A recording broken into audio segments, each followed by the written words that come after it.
You're listening to Where You Live with Gene and Tony. We're back. So really, that dog won't hunt, huh? Is that what you were saying?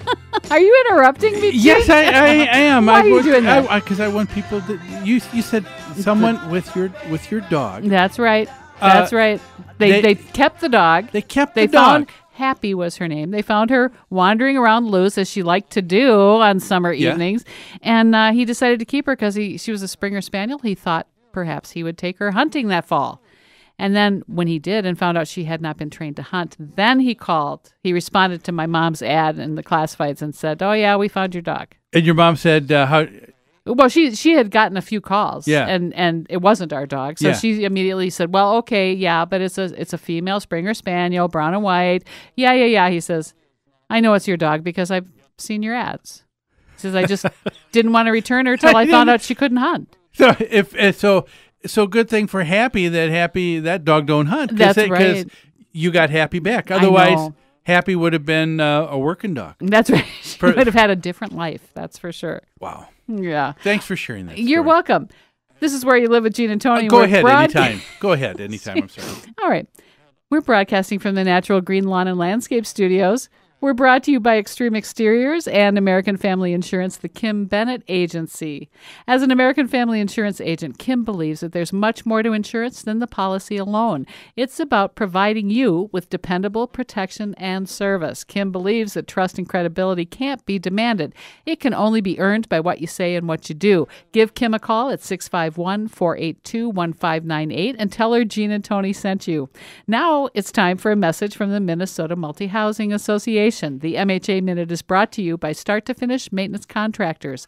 Start to Finish provides 24-hour service for all of your home and business maintenance needs. Call Start to Finish at 952-259-1249 for your home, for your business, for your peace of mind. Should I say that phone number one more time One more I time. messed it up? Okay, Start to Finish, 952-259-1219 for your peace of mind. If you're renting out a property for the first time, there's a lot you need to know so that you can do it successfully and, frankly, keep yourself out of trouble. Luckily, there's a statewide resource with all the tools you need to run your new business successfully. In fact, the Minnesota Multi-Housing Association regularly holds a seminar called Accidental Landlord, specifically designed for people who are renting out a property for the first time. They also have residential leases, security deposit agreements, a lead disclosure, and lots of other forms. They even have brochures on the principles of successful property management and the eviction process that you can download for free.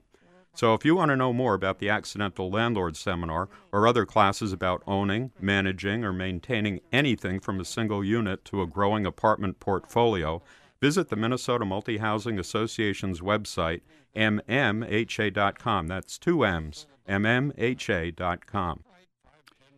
Well, you're such a professional. I try to get you off track, and you just... It took quite a lot out of me just to get that paragraph read. I because finally got her to break, folks. But hey, we got in our last segment here one more story. Interesting.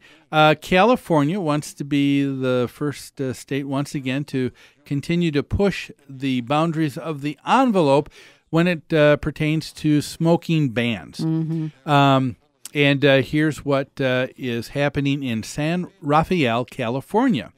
San Rafael is a suburb of San Francisco, probably about 57,000 people, 15 miles north of San Francisco. And the city council there voted unanimously for a ban, it said, following a handful of other California municipalities that have outlawed smoking in buildings with as few as 2 units. So San Rafael banned smoking in duplexes, condominiums, and other multifamily homes. Yes. I assume that means apartment buildings, too. That's right. And the mayor said, we're happy to blaze this trail. He said before the vote. He said, we're most happy to be in the forefront of the issue because we think it will greatly benefit our residents and those visiting San Rafael. And we think it will set the tone for other cities as well. Now, other people who are keeping close tabs think that, yes, this could have some very significant overtones, and they said this event could cause it to spread. Robert Proctor, a Stanford University history of science professor, said, "We're on the downslope of a big curve." In 1981, smoking had peaked to 630 billion, he said, with 630 cigarettes. I thought it was people. I said, no, that's not right. 630 billion cigarettes sold in the U.S. Now it's down to 350 billion. He said, and that number is going to continue to go down until smoking is but a distant memory. Now, what do you think about this? Here is a city that's saying to the property owner, you no longer have property rights. Well, it is taking away some of the ownership rights. Isn't it? Even for as small as 2 units. So here you go, and you thought, I can do what I want. It's my home. Mm-hmm. I own the property. Mm-hmm. The city says I can't smoke in public. I can't smoke on the public streets. So you were talking about in the case of a duplex where the owner lives in one half of the duplex, he can't smoke there, even though he owns his home. He can't smoke because the other part is a unit. Yeah. And just by the fact that it's connected, that would be be considered against the law. Now, I don't think anyone disputes the fact that smoking is not healthy and that secondhand smoke is unhealthy for people who have to inhale it. So I can understand wanting to protect people from this. However, as you always say, Gene, we're not letting property owners make their own decisions here. We're not even letting homeowner associations make their own decisions, as is their right by owning property. Why couldn't an apartment owner, for example, decide to convert that building to non-smoking because he learns that that's going to be more marketable? I'm going to find more renters that want a no-smoking building. Why can't the market help make that decision and the owner of the property make that decision? Now, you are an apartment owner. Right. That's right. And for your apartment building, is smoking allowed? It is allowed. It's rare I have smokers, but I have never banned smoking in my 6-unit building. Okay. But the people that you find as you rent units out, and for all of our other clients, what do you find? Well, one thing I want to say is at my apartment building, I have never had someone come to me to rent an apartment who asked me, is smoking allowed in this building or is smoking banned in this building?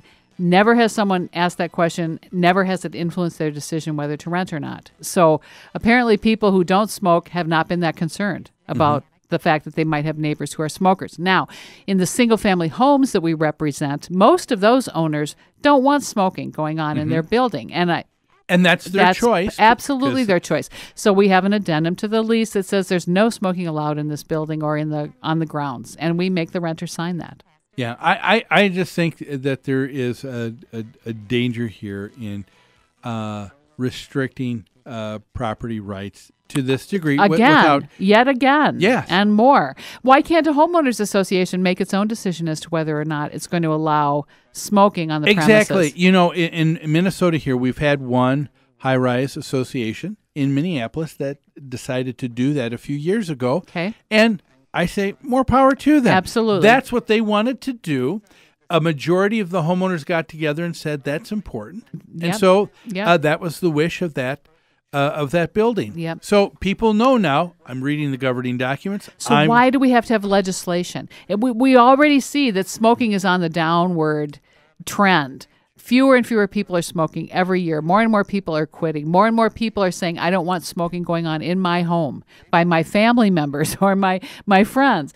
Why do we need legislation about this? Well, I think it's the only thing that legislators know how to do, and that's to legislate. We've said that a million times. That's right. It's to bring another law. What is interesting is you've got this happening in another city like Kansas City that has what's called a compassion zone. Now, when you think of compassion zone, what do you think of, Tony? A compassion zone would be some area where you care. Where you care. And are concerned.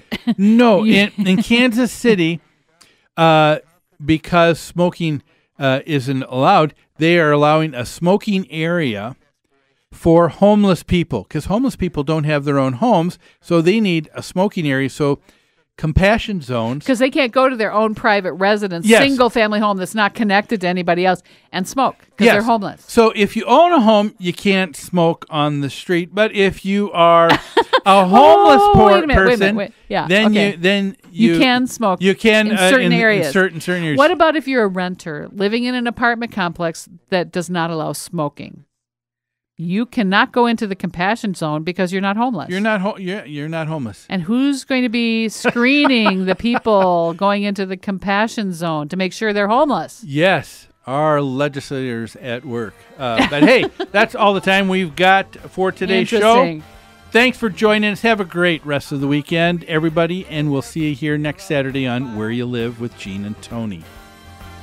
It's like California, don't you know, to be loved by you.